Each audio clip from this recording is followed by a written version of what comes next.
Amaqembu ezombusazwe azobe embheke ngehlo elibukhali uHulumeni njengoba kulungiselelwa ukuthi kuphinde kuvulwe izikole. Izingqinamba eziqhakanjisiwe zifaka phakathi ukugqoza kwamanzi kanye nokuthuthwa kwendle ngamapayipi. Lamaqembu athi lesinyathelo ke singase sifane nokucekela phansi yonke imizamo esiyenziwe kuliwa nalesifo.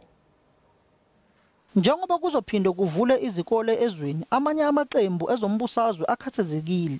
I-DA ithi kumele kwenziwe isiqiniseko sokuthi ezempilo zisezingeni elifanele ukuze kuzonqandwa ukubhebhetheka kwegciwane icorona. Ize leli qembu likwaseka ukuvula kwezikole. Lifuna ukuthi uHulumeni aqekelele enze isiqiniseko sokuthi bonke abafundi baphephile.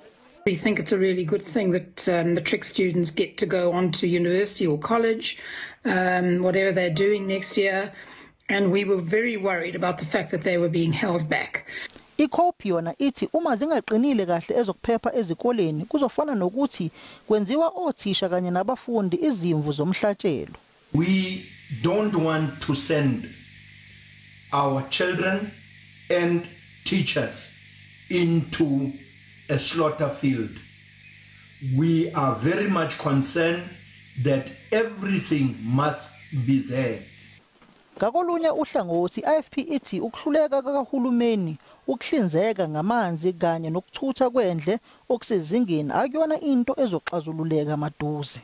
That again is going to be a problem.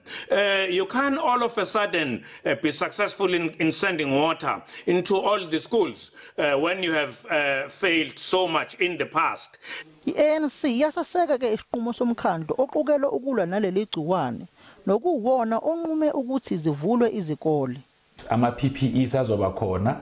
Sibuye sithi siyathemba nokuthi kuzasebenzisana nama SGBs nezinye inhlangano ezifana nabo SAThu neCOSAS to make sure ukuthi i-message yeHulumeni iya understandwa and abantu bayenza izinto iHulumeni ithe maziyenzwe kuthi bazokhona ukuzivikela balwisana nalento yecorona.